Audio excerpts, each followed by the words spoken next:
What the hell is wrong with you again? I'm exhausted, and I'm getting married soon. Can you stop making a scene?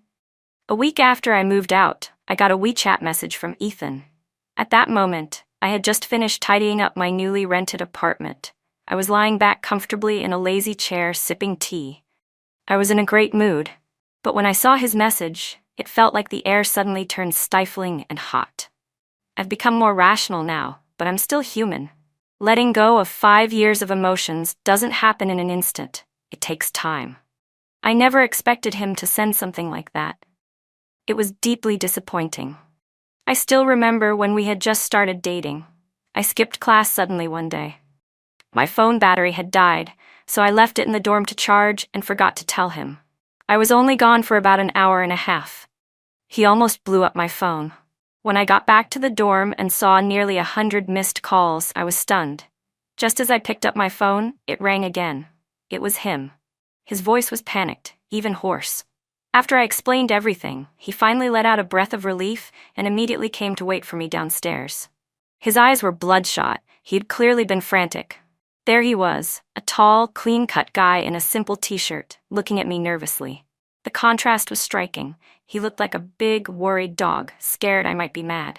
He explained that he'd seen news reports about human traffickers in the area and was afraid I might have run into them. As he explained, my heart melted into a puddle. I hugged him, and fortunately, he was easy to comfort. A kiss, and he forgave me with a grumbling pout. Since then, I've always carried a power bank and my phone with me, even sleeping with it under my pillow. That habit has lasted to this day. And now, after living together for so long, he only noticed I was gone a full week after I moved all my things out. If something really had happened to me, I'd already be gone. I told you, we broke up. When? He texted back immediately. I could practically picture him frowning in annoyance, probably in the middle of eating. Before I could even finish typing my reply, his call came through. Sorry, I've been busy with work and haven't paid enough attention. Come back and let's talk, he said, his voice cold and tired, with a trace of impatience even he probably didn't realize. But I had once been loved by him so passionately, so sincerely. How could I accept this version of him, someone who saw marrying me as an obligation? And then, a lively young woman's voice came through the phone, clear and innocent. Then I heard a loud thump. He probably set his phone down. Next came Ethan's voice, scolding, "How do you manage to burn yourself just pouring a cup of coffee? Are you stupid?" Even though the words were harsh, his tone was gentle, as if afraid of scaring her, just like the way he used to talk to me. "I'm sorry. I didn't mean to," the girl replied softly, full of caution and grievance. Ethan fell silent. After a few seconds, he picked the phone back up. "There's something going on here. Come see me after work. We'll talk then." And then he hung up. I laughed bitterly, but my stomach turned. With a heavy sigh that felt like it echoed in my chest, the last remnants of attachment I had turned into bitterness. Fine. So be it. Life is already hard enough. I'm not wasting any more time on someone irrelevant. I turned on my screen and blocked and deleted every way he could contact me. I didn't go to his office that day, but only a few days later he came looking for me instead. "What's going on with you?" I had just stepped outside when Ethan blocked my path. He looked like he'd just come out of a meeting. He was wearing a sharp suit, and even his bangs had been styled back, leaving just a few loose strands. He looked effortlessly polished, formal yet relaxed. Even when he looked down at me, his jawline was sharp, his Adam's apple distinct. He looked almost ascetic. Instinctively, I took a step back to put some distance between us. His eyes darkened slightly. This was the first time I had ever kept my distance from him, and it was clear he wasn't used to it. But that was fine. He'd get used to it eventually. We broke up. Simple as that. Ethan wasn't seriously thinking of pulling some dramatic chase her to the ashes nonsense, was he? I curved my lips into a polite smile, just the right amount of friendliness, like I was dealing with a client. His brow furrowed as he spoke with a frustrated calm. "We've been together for 5 years. Our parents have met. Our friends and classmates all know we're getting married. And now you're saying you want to break up? Can you be a little more mature about this? We're not kids anymore. Stop acting so spoiled all the time, okay? I'm tired. I'm working to support our future. The company's been hectic." That bag last month, who did I buy it for? I cut off his rambling with a yawn and casually dug a finger into my ear. His voice halted mid-sentence, caught in his throat, as he stared at me in disbelief. His Adam's apple bobbed once. It was for the staff's year-end bonus. A Chanel bag worth over 60 grand as a year-end bonus. God, Ethan. Do you take me for a fool? His face darkened and the tension between us thickened. Just then a coworker passed by and waved goodbye to me. Ethan's cold gaze stayed fixed on me like I owed him an explanation, as if he was waiting for me to explain myself. At that moment, I was genuinely fed up. In the past, he could act this way because I loved him. But now, what gave him the right to meddle in my life? We broke up, Ethan. I didn't agree to that. A breakup doesn't need both parties to agree, I replied. It's not a divorce. One person saying it is enough. The air between us was razor sharp. We stood like two beasts squaring off, refusing to back down. Finally, he was the one who gave in. Annie, what happened to you? How did you become like this? Mr. Moore, you're here too. A clear, familiar voice interrupted him. I turned toward the sound and froze for a second. Ethan's company works in tech, and they never enforce a dress code. The girl approaching wore a flowery dress, her long hair draped over her shoulders, with only the lightest makeup. She looked incredibly pure, like a peach blossom just about to bloom. Her features were oddly familiar. Reflected in the glass next to her was my own image. Short, straight hair, precisely applied makeup, a cool and distant gaze, completely different from hers. Lily, what are you doing here? Ethan asked, and then glanced at me awkwardly. But the girl kept smiling sweetly and teased him like half a coquette, half a child. What, I can't come? It's not that. He chuckled and quickly turned to me, introducing her.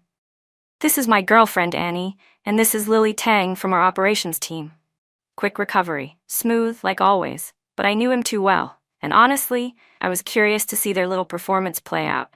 Nice bag, Chanel's gold ball chain edition, exactly like the one Ethan gave out as a year-end bonus. So it was him. Lily's smile only got brighter. Mr. Moore is so generous. I've wanted this bag for ages, and it just happened to be the year-end bonus, he. Her brows lifted ever so slightly, and her gaze flickered with challenge before quickly reverting to innocent sweetness.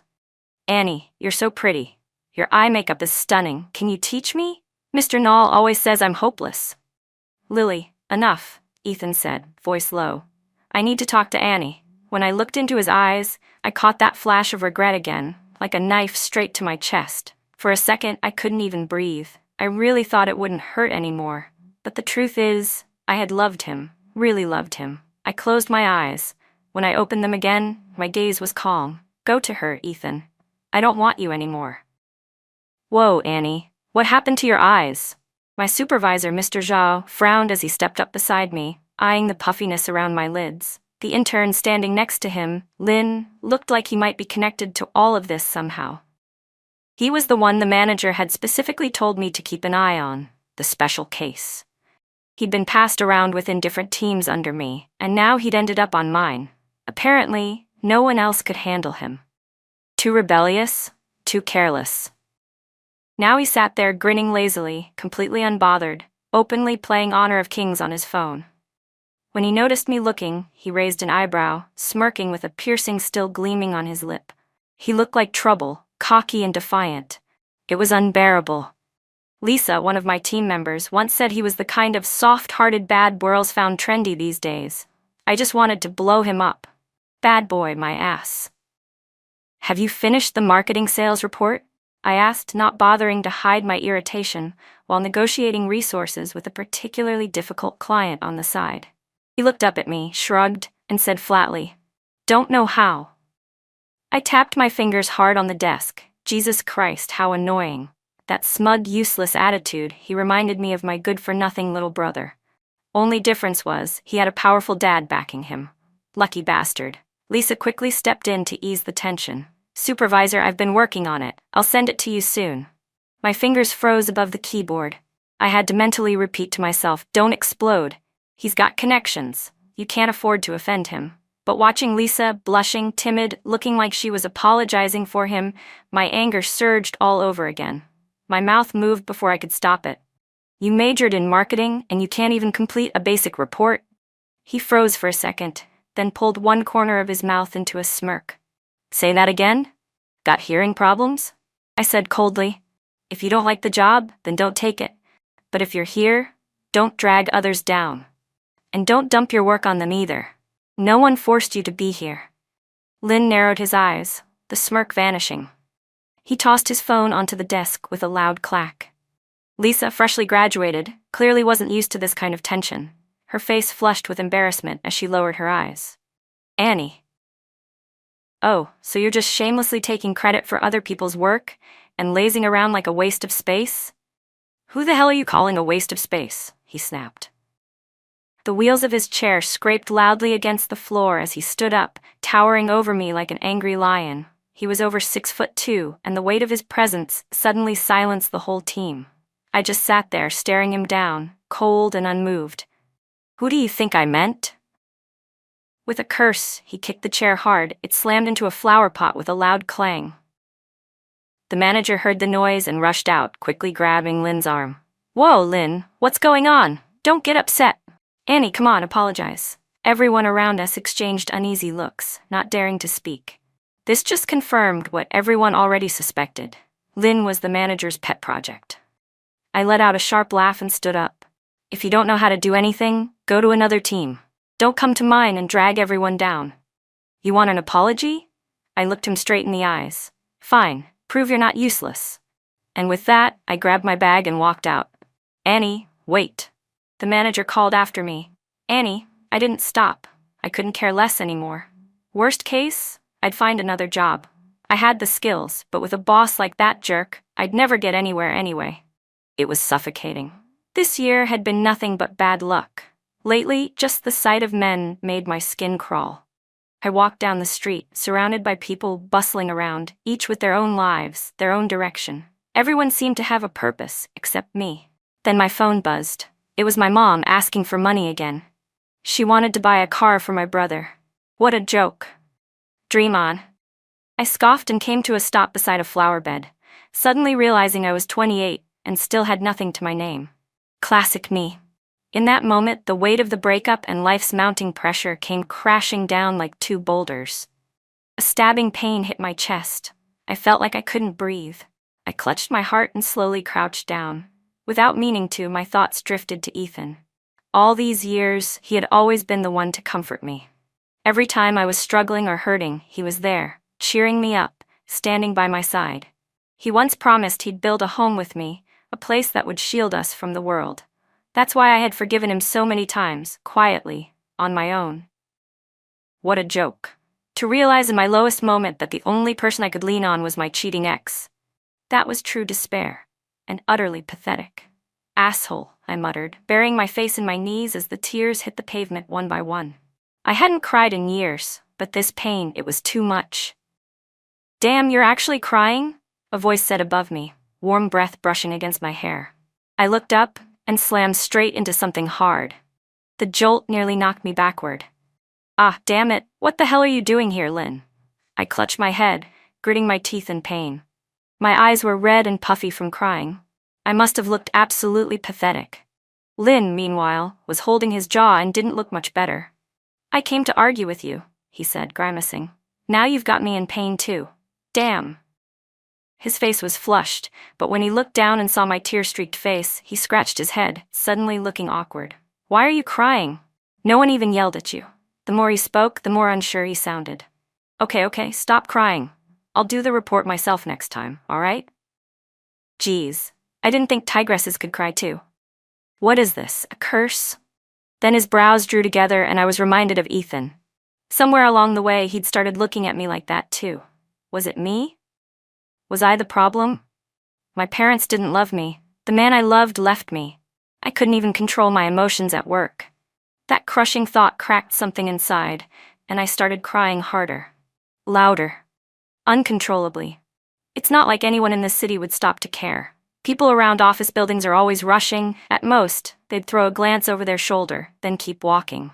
Eventually, Lynn bent down, face flushed red, trying everything he could think of to calm me down. But it was lunchtime, and the streets were crowded. As a spoiled rich boy, he cared a lot about his image, and those prying eyes were too much for him. In the end, he dragged me down to the parking garage and stuffed me into his Porsche. Still sulking, he handed me a hot latte.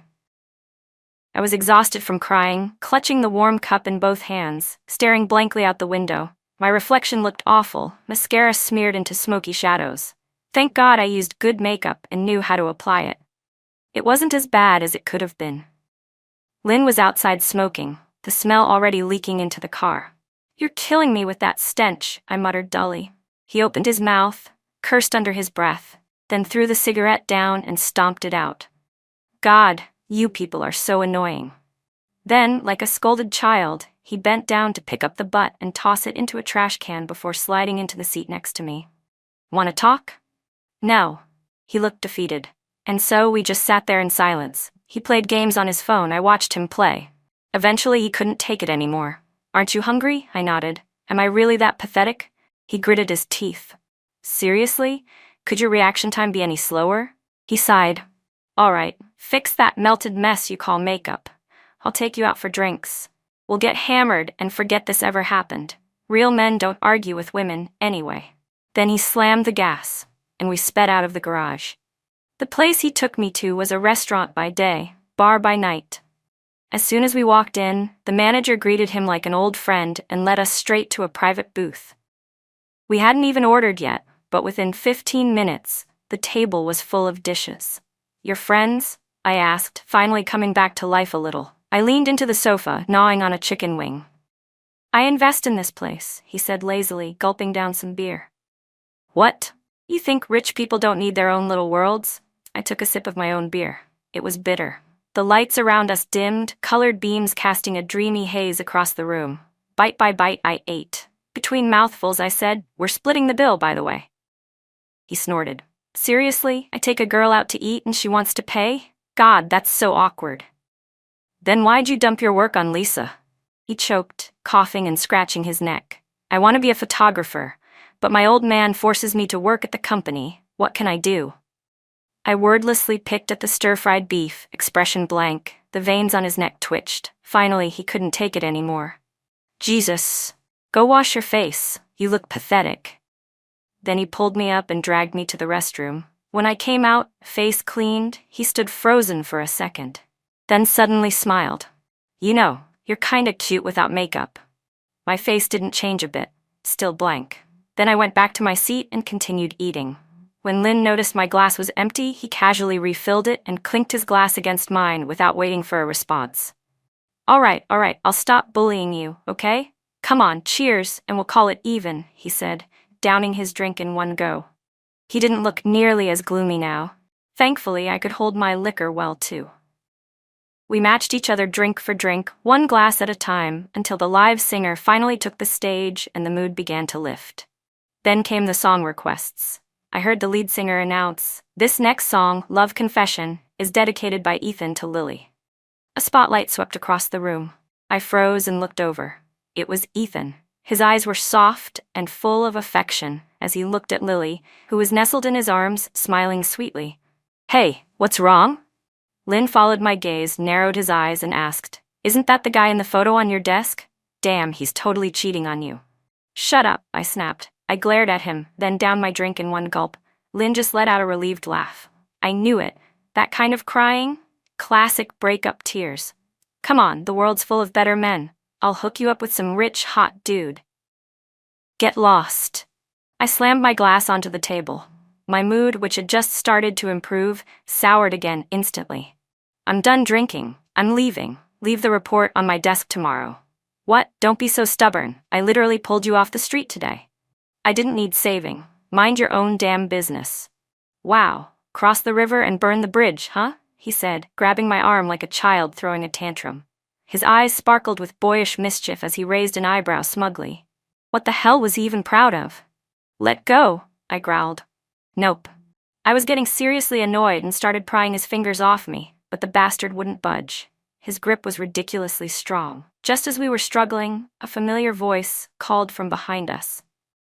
"Annie." I froze. I was just about to turn around when Lynn suddenly yanked me harder, and I lost my balance, tumbling straight into his chest. We crashed onto the sofa, me on top of him. Thankfully, I caught myself just in time, or I would have kissed him. but he looked even more delighted, curling his lips in victory like a kid pulling off a prank. "Immature jerk," I hissed. "Let me go." A second later, someone grabbed my shoulders and yanked me upright, hard. Pain shot through me as Ethan's furious face came into view. "Annie, have you no shame?" I was stunned. For a moment, I thought I'd misheard. But no, he actually said that. As if there was anyone here more shameless than him. "Who the hell gave you the right to insult my girlfriend?" Lynn jumped to his feet and immediately stepped in front of me. I frowned even harder. Was he insane now? "Move." I pushed him, but he didn't budge. Instead, he held me tight and whispered, "Don't worry, babe. I've got you." "Babe, your ass. Let me go." I growled and pinched his side hard. He held on tighter like he was protecting me from some monster. "No wonder you broke up with me," Ethan sneered coldly. "You ditched me for some thug? Your standards really went downhill." "All right, Mr. Moore, don't be mad. You still have me," Lily said timidly from behind him. I finally wriggled free from Lynn's grasp and shot him a death glare. "Idiot. I'm gonna kill you."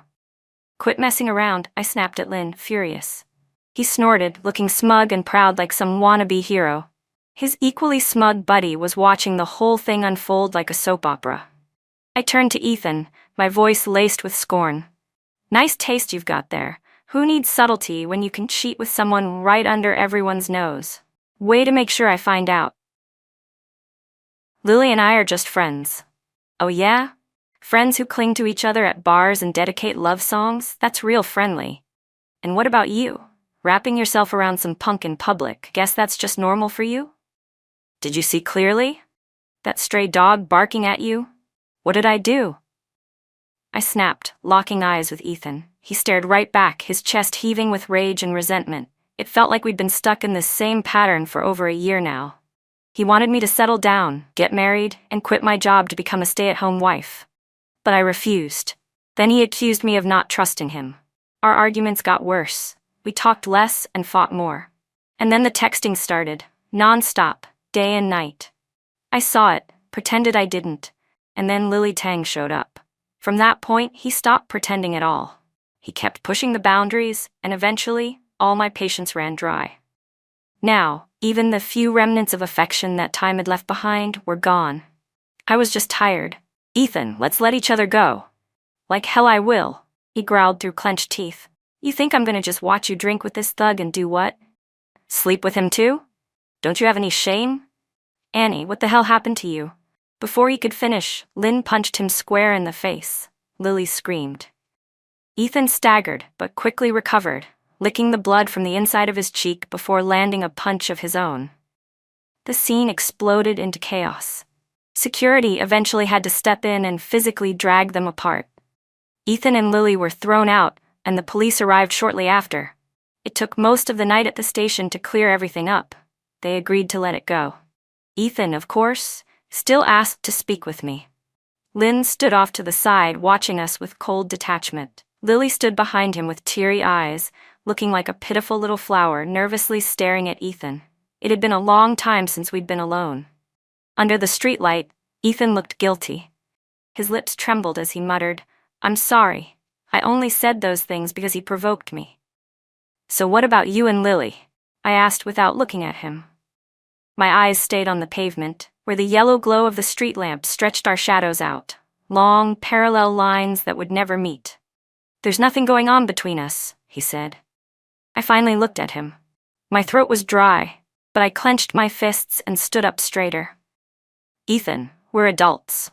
Can you be honest for once? I never eat scallions, and yet you reflexively dump them on everything like you're feeding yourself. You make less than $500K a year, and you spent over $60K on a year-end bonus gift. You used to never text outside of work, now you're glued to your phone day and night. You really think I'm blind?" I took a deep breath, feeling the pressure in my chest grow heavier. Ethan looked at me in silence for a long moment, then rubbed his temples and sighed. "You're right. We were fighting every day back then. I admit I had a bit of a thing for her, but I swear, nothing ever happened. And she's not better than you. We've been together for 5 years. What we have, it's not just love anymore. You're already a part of me. I need you. I won't interfere with your work again. I'll fire her too. Let's stop fighting, okay?" He lowered his gaze, and there was real emotion in his eyes. I knew he meant what he said. But what he didn't know was, I'd already forgiven him 100 times from the moment I first sensed something was off. I gave him chances. I even dropped hints. Did he really not see it? Or was he just so sure that I loved him too much to ever leave? I didn't want to say these things out loud. It all felt too dirty. In that moment, I was suddenly reminded of the first time he confessed his love to me. He stood just like this, beneath a street lamp, holding a bouquet of roses and pacing nervously. I remember him muttering the words to his confession speech under his breath, over and over again. Snowflakes had gathered on his hair. I didn't even know how long he'd been waiting there, and I, quietly, had walked up behind him and tapped him on the shoulder. He jumped in surprise when I tapped his shoulder. The moment he saw me, his usually cool eyes were filled with panic and embarrassment, like his brain had suddenly stopped working. I smiled and asked what he was doing. He blinked a few times, then shoved the bouquet into my hands, his face turning crimson. I like you. No, I love you. Wait, I like you. Don't be scared. By the end, he'd forgotten everything he had rehearsed and just stared at me, eyes full of poetry and pleading. That version of him, nervous and sincere, began to overlap with the man standing in front of me now. But just as quickly, the image faded. I reached up without thinking and held his face in my hands. His features hadn't changed much over the years. So how did he end up like this? When I looked into his eyes, which now flickered with hope and soft vulnerability, I felt a deep wave of disappointment. He knew exactly how to appear in front of me to make me falter, and he was using it against me. The man who once loved me with everything he had, that man was truly gone. I didn't feel hate. I didn't feel resentment. Just a calm, quiet resignation. Ethan, I said softly, I don't love you anymore. I don't even feel anything when I touch you. He froze, eyes filled with helplessness. It had been so long since I'd seen that look on his face, but it didn't move me anymore. Ethan, let's really go our separate ways this time, I said. We've both changed, haven't we? As I walked away, Ethan just stood there, stunned. Even when Lily ran over and wrapped her arms around him, he didn't respond. He just stood motionless, staring at me as I turned my back on him for good. I didn't look back. Lynn, for once, kept quiet. He drove me home, didn't say a word, and left. I had to admit, maybe he wasn't such a bad guy after all. The next day at work, the manager clearly wanted to scold me, but stopped when he noticed Lynn had already bought me a coffee. Scratching his thinning hair, he said nothing and left. And somehow that idiot Lynn actually started behaving. He began completing all the tasks I gave him without pushing them off on others. Occasionally, he'd even invite me for a drink, talking about how we'd built a deep friendship. Friendship, my ass. Let's be real, once the year-end bonus comes through and I land a better job, I'm deleting that guy from my life. His reports are still garbage. The statistics were a complete mess. Might as well have handed in nothing. I asked the team to reassign it, and somehow it still ended up back on my desk.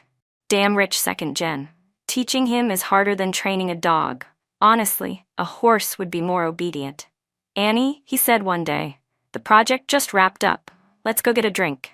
I'm tired. Are you a dog or something?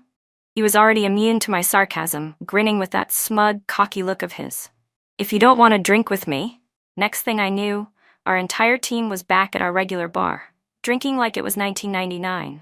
Dice games, yelling, laughter, it was a mess. After 6 months of working together, Lynn had finally evolved beyond the useless punk he once was. Well, maybe not completely, still kind of a wild dog, but at least a slightly trained one. After several rounds of drinks, everyone was tipsy except me. I stayed sober, made sure everyone got to the subway safely one by one, except Lynn. That idiot had drunk himself unconscious, completely useless. Like a total moron, I searched all his pockets, didn't even find a coin, much less an ID. What kind of idiot doesn't carry an ID? Left with no choice, I hauled his sorry self to the lobby of my building and gave him a hard kick. Get up. He didn't budge. Eyes shut tight like a corpse. Speechless, I got out of the car, opened the door, and bent down to unbuckle his seatbelt. Just as I leaned in, I realized his eyes were open. He was staring at me. His gaze was focused, and in the reflection of his pupils, I saw myself. I froze. There was something subtle, strangely intimate in the air, I suddenly became aware of how close I was to him. "What's wrong, Annie?" he said, his voice low. "Thinking about taking advantage of me?" "Screw you. If you're sick, go get treatment." I stood up, stretched, and shook off the weird moment, trying to clear my head. This mutt was 5 years younger than me. His personality was crap, his style totally over the top, and yeah, he was obnoxiously alternative, but at least he was rich. Plenty of young women in the company liked him. Maybe I'd just been single for too long. Maybe I was so deprived I was starting to hallucinate a need for a man. Yawning, I muttered, "When you wake up, call a driver. Don't just lie there, I'll send you the address."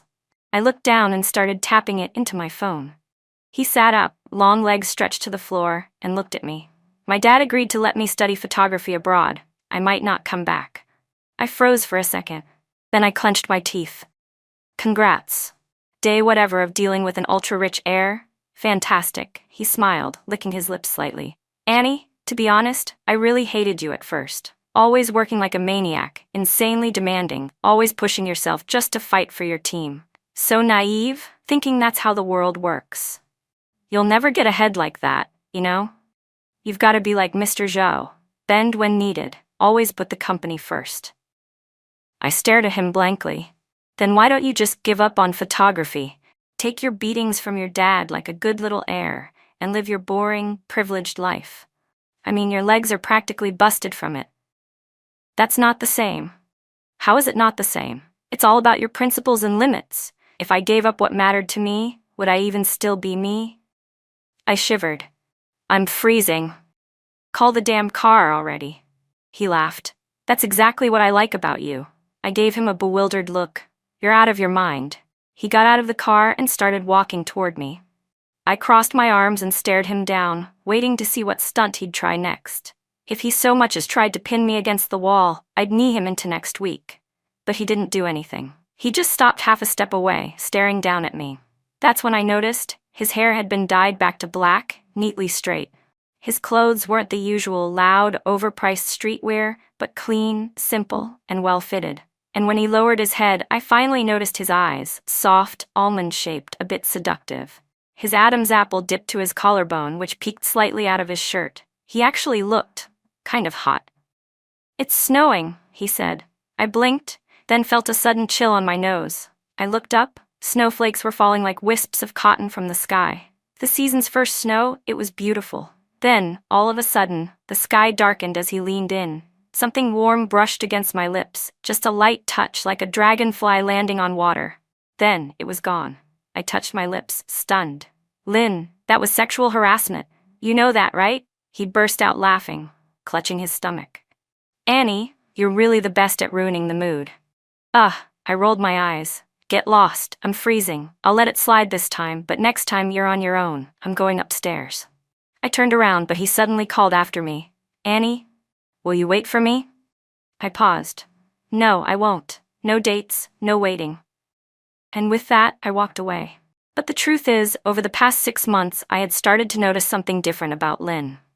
After that night at the bar, something shifted between us. He was still a mutt in my eyes, but not quite as much of a mutt. At the very least, I noticed he didn't litter, never raised a hand to a woman, and stayed out of shady scenes. He was the kind of guy who couldn't even find someone to drink with. Of course, the first 3 are basic standards, but you'd be surprised how many men can't even meet those. The last part? That's just sad.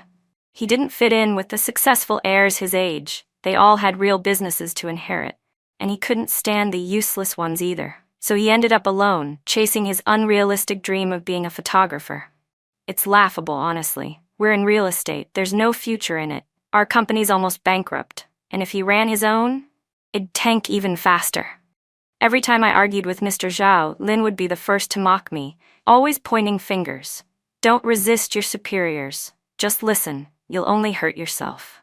Then I'd rip into him so hard he'd start questioning his entire existence, sitting off to the side, watching me with his head propped up like a dumb puppy. Over time, he started reading my moods like a pro. When I was upset, he'd buy the team cake. When I was exhausted from overtime, he'd bring everyone coffee. When I was bored, he'd suggest taking the whole team shopping. Of course, no one ever went, because the guy picked SKP. You think anyone on our team can afford that? What an idiot. All in all, I was willing to let things slide. I could pretend not to notice. But when he got so weirdly attentive that he even knew the exact day I got my period, yeah, that was just too much. Every time I saw a pack of ibuprofen waiting for me on my desk, I couldn't help but sigh. If he'd put even a fraction of that effort into his work, I wouldn't have to keep reteaching him everything. He was doing it on purpose. Damn dog. But when you don't know how to deal with something, then don't. Just let time sort it out. That was a strategy taught to me by the master of slacking off, him. And honestly, it kind of worked. In the end, most problems stopped being problems. Still, he was too young. His family, his personality, everything about him was different from me. He could easily turn into another Ethan. And I didn't trust time, I trusted people. I didn't believe he'd stay who he was. So I deliberately started saying in the office that I hated chaotic clothing styles, hated loud, flashy guys, hated men who smoked or gamed obsessively. Basically, if you wanted a reference for the kind of man I hated, just look at Lynn. Every time I said it, he'd give me this forced smile, annoyed but trying not to show it. He'd spin on his heels and walk off, only to come back with his hair dyed black, swearing off cigarettes and games, even changing his entire wardrobe to match what I liked. Sometimes, when it was just the two of us, he'd cheekily grin and say, "Hey Annie, do you hate drinking? Should I quit that too?" "No, I drink," I snapped. "Why should I quit?" God, he was infuriating. Then he started showing up with injuries. At first, I thought he was getting into fights, but he told me they were from his dad. He'd been beaten. And this time, he said, he was determined to go no matter what. When he said it, he looked me straight in the eyes. "My mom agrees with me. It's not your business anyway." "Like hell it's my business. I never asked you to go." But what I didn't expect was that he'd actually go through with it. After he confessed and I got home that night, I let out a long breath, still dazed. Then from downstairs I suddenly heard him yelling, "Annie, you coward. If you've got the guts, wait for me. You like me, I know you do. You just don't dare admit it. Annie, I like you." "Shut the hell up," I shouted out the window. "When did I ever lead you on, you lunatic?" He was laughing, hands cupped around his mouth like a human megaphone. "Come down here." He looked like a damn fox, grinning with that cocky look plastered all over his face as he walked into the building. My heart was pounding like crazy, like it might shatter my ribs. Goddamn mutt.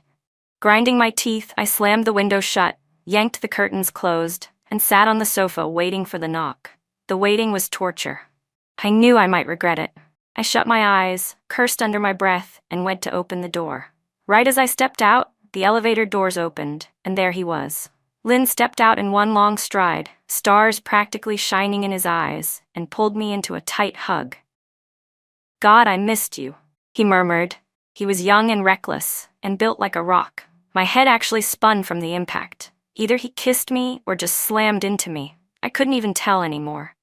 Under the crack of the curtain, starlight streamed in. He held me tightly, his voice hoarse but gentle. "I'll come back, I promise." I had no strength to respond. I just wanted to curse him out. But he didn't give me the chance. That damn dog. The next day, I felt like I was dying. But Lynn wasn't dead. I seriously regretted it, letting the wolf in. On the third day, sore all over, I finally saw him off. As I watched his plane disappear, I smiled a little. "Take care," he had said. I sent him a message. "Let's both become the best version of ourselves." Then I deleted every way of contacting him, moved out of my apartment, and left the company I'd worked at for 6 years. The truth is, I had already submitted my resignation to Mr. Zhao a while ago. Lynn had been right. I couldn't climb any higher there. On top of that, Lisa, the girl I had mentored, was chosen over me for a promotion. But I didn't regret it. What was I supposed to do? Become like Ethan, fake, manipulative, or like Mr. Zhou, always bowing and scraping just to survive? Over the years, Mr. Zhou had worked me like a beast of burden. Sure, I'd gotten results, but that didn't mean I'd stay. I believed I could shine at a new company. Surely not every boss out there would be another dog, right? But as for Lynn, let's just leave it at that. He was right. I was a coward. There was an age gap between us, a difference in background, and a deep, lingering wound from Ethan's betrayal still festering inside me. And I was afraid he wouldn't come back, afraid he'd change, afraid that 3 years from now, he'd become just like Ethan is now. That thought alone made me sick.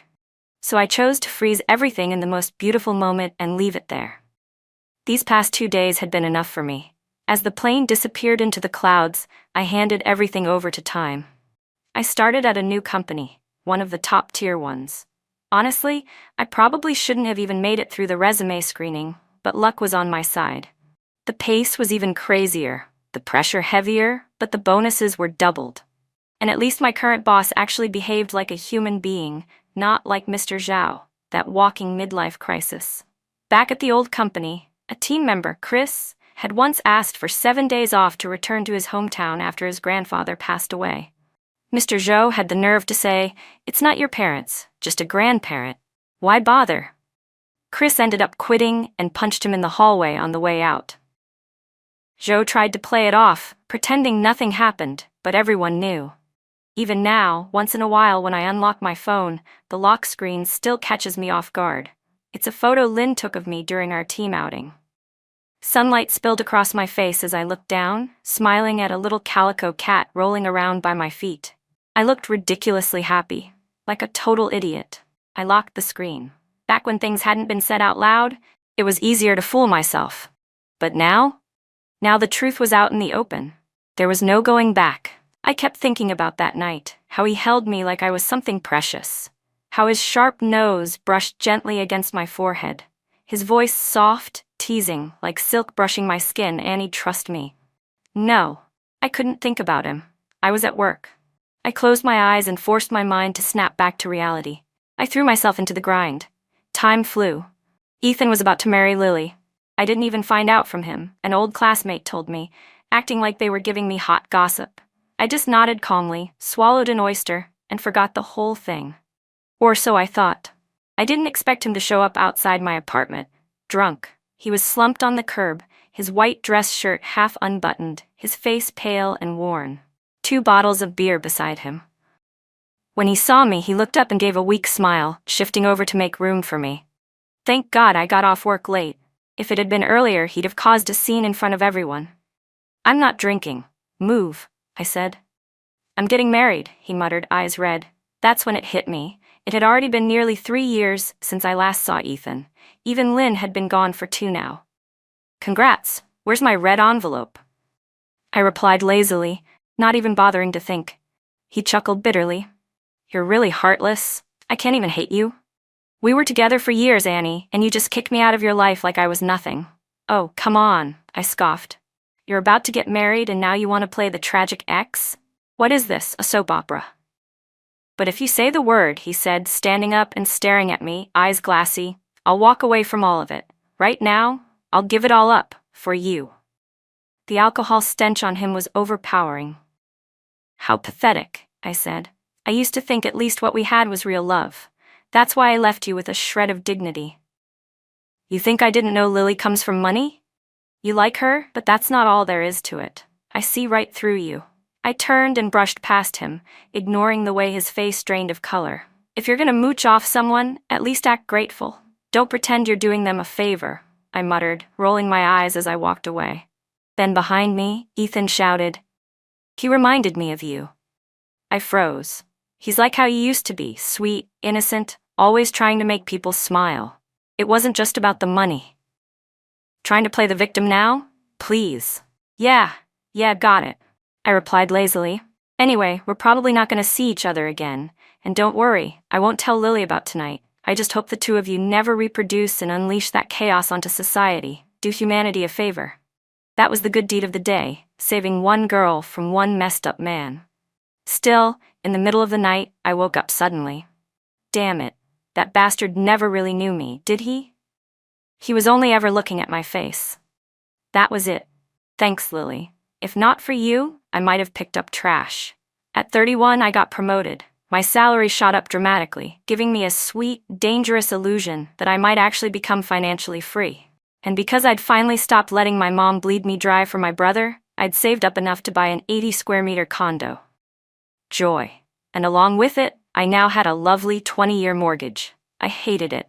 Meanwhile, Lynn was only 26. Peak youth. I'd seen a mention of him on a public WeChat account once. He'd gotten a little famous thanks to that stupidly good-looking face of his. Apparently he had a fan group too.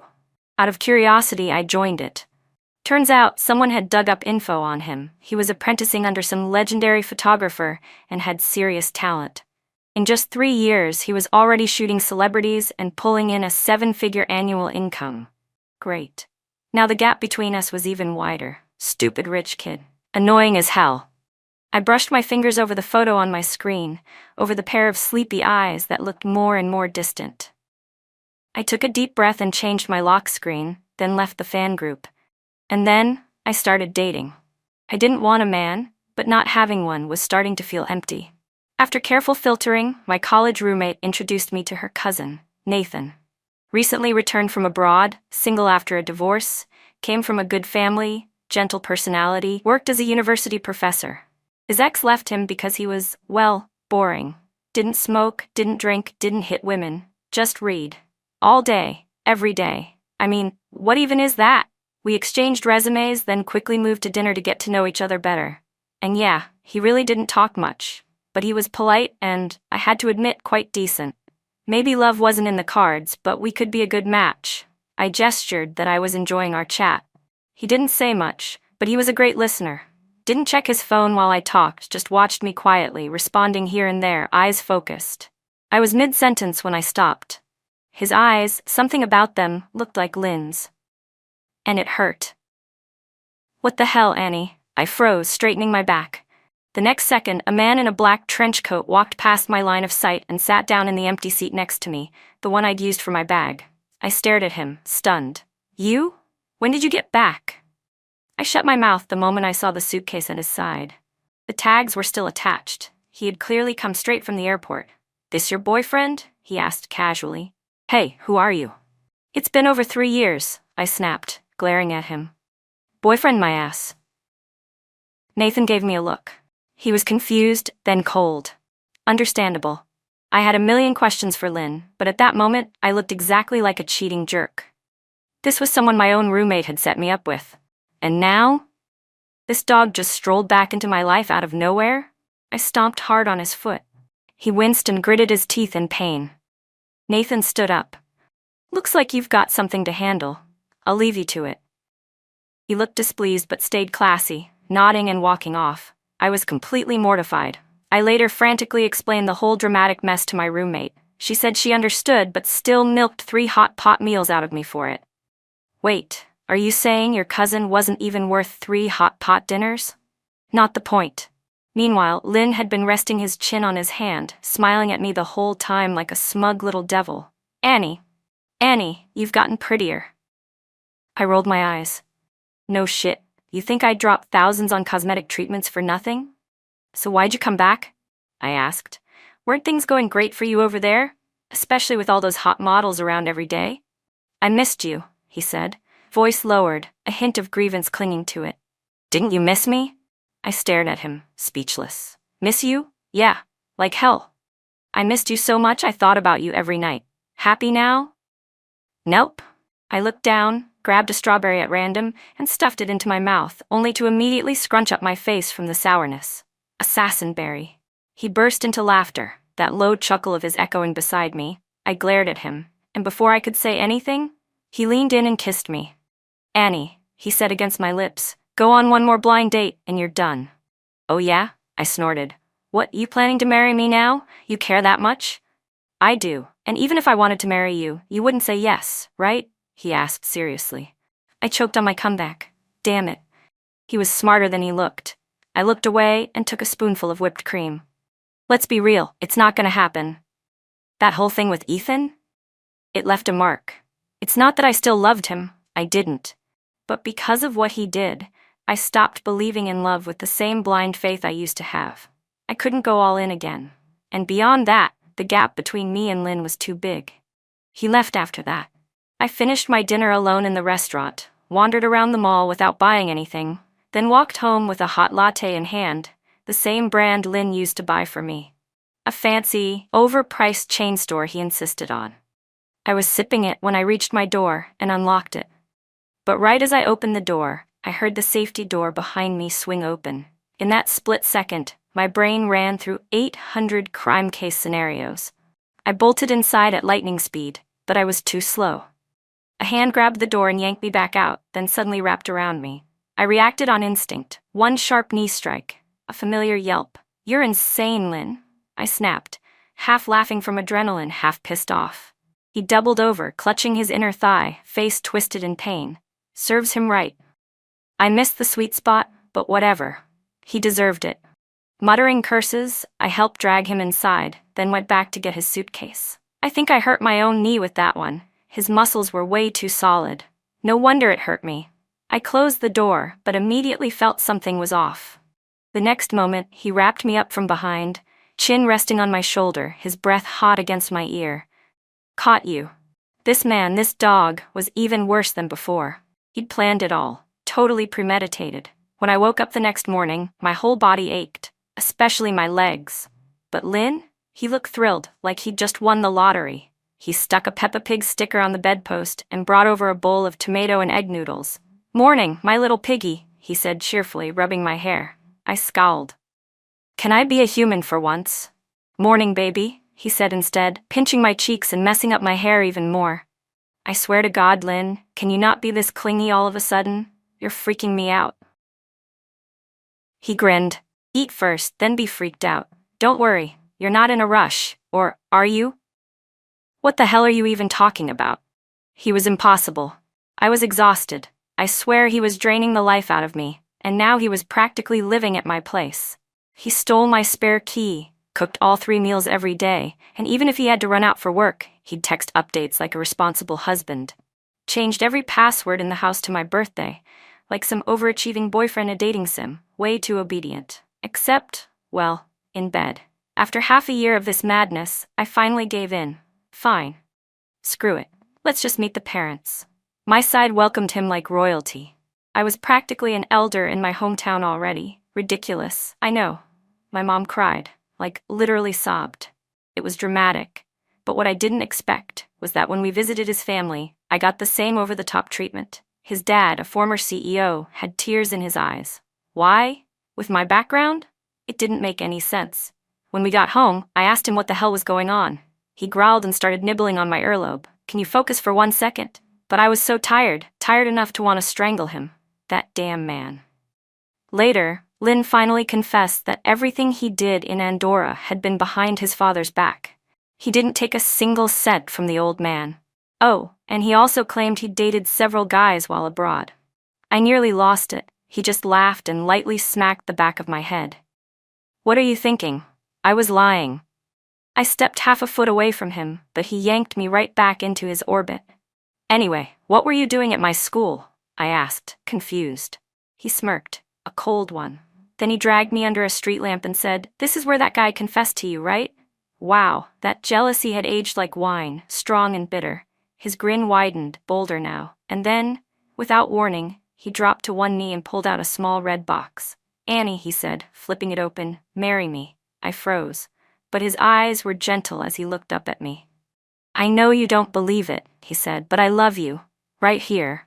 Right now. With everything I've got. As for everything else, let time prove it, okay?"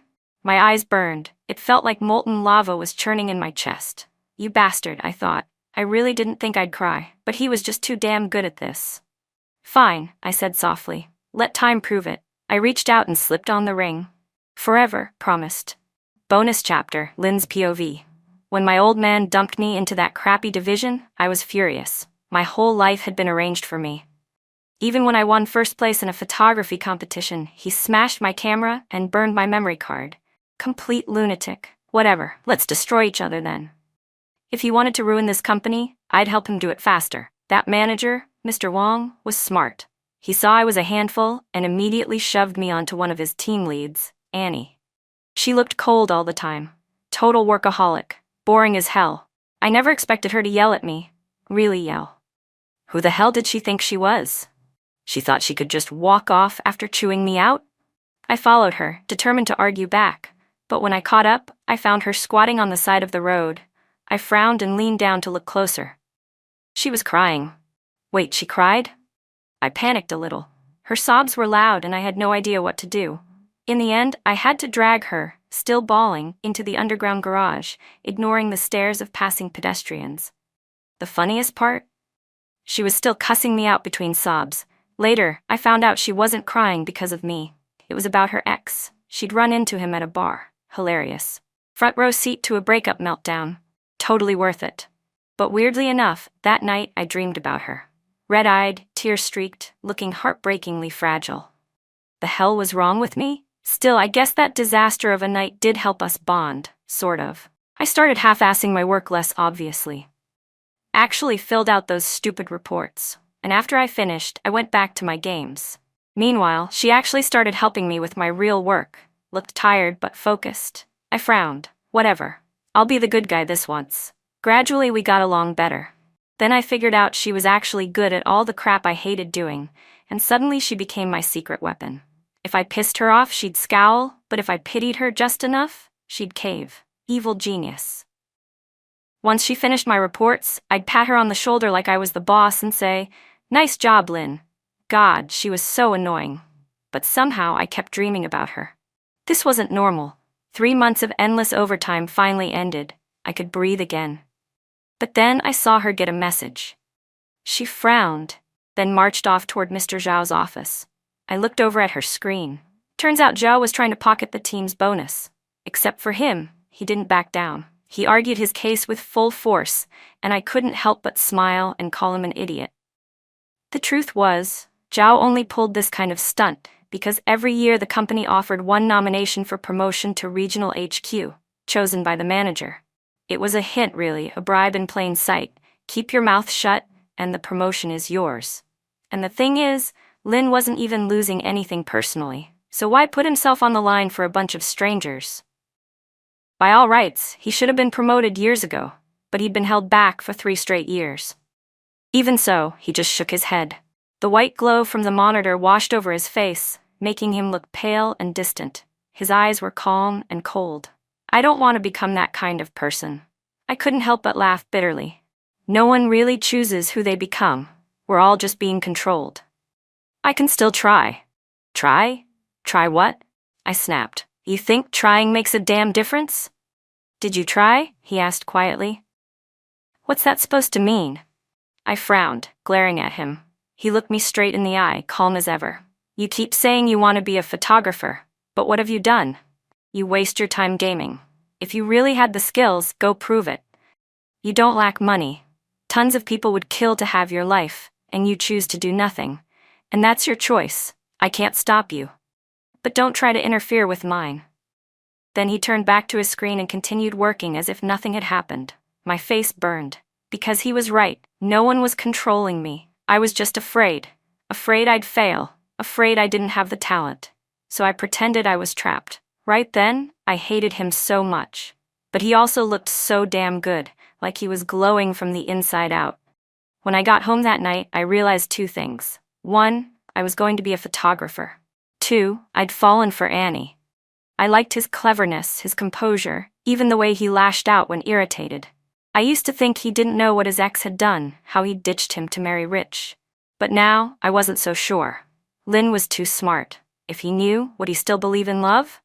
Eventually, I realized he didn't. I found myself staring at him more and more. He never acknowledged it. I also noticed he was good with people, friendly with everyone, sharp and funny, but always kept the perfect distance, never too close. So I started pursuing him. Subtle, but obvious. I tested the waters, I made little gestures, I teased, he was smart. After that, he never invited me out alone again. If there was even a chance things might cross a line, he brought the whole team along. The rejection was crystal clear. But I wasn't stupid either. When he looked at me, his eyes would shift away quickly. When I got close, his earlobes turned pink. He didn't do that with anyone else. He definitely felt something. Coward. That's okay. I could be patient. Then everything changed. I finally got in touch with that legendary photographer. He wasn't taking apprentices, only assistants. He was notoriously difficult, had a horrible temper, and the job barely paid enough to cover rent. Almost no one applied. So he begrudgingly agreed to take me. When my dad found out, he beat me with a cane. I took it. In the end, he finally relented. My brain was buzzing. All I could think about was Annie. Before I knew it, I was standing at his door. He looked shocked. You stole the company address records? I looked, openly. Deal with it. Shameless, he muttered, starting to shut the door. I let him. I just stood quietly outside. I'm going after my dream now, I said. Might not come back. I was lying. I'd be back. This was just a test. If he opened the door, it meant he felt the same. 3, 2, 1, click. He opened it. Barefaced, scratching his head. You want hot pot? I laughed. Sure, let's make it at home, otherwise you'll cry in public. Screw you. That night, we ate hot pot at his place. Steam blurred his face. I felt like I couldn't hold on to him anymore. I didn't want to wait. If I left things unsaid, by the time I got back, he might already have a kid. We should do a team dinner tomorrow, I said. Treat it like a farewell party. He sipped his beer, eyes lowered. Okay. Even the air felt heavy. But I didn't expect that the moment I landed and texted him to say I was safe, he had already blocked me. Honestly, not surprised. What a wicked man, I muttered, brushing my fingers over my phone screen. My lock screen was still the photo I'd taken of him during our last team outing. Forget it. He'd accepted me once. That was already more than I deserved. If he needed time, I'd give him time. We had a long future ahead of us anyway, and he didn't even know that it was me who pulled strings to get him referred for that job. Humph, he's not getting away. The end.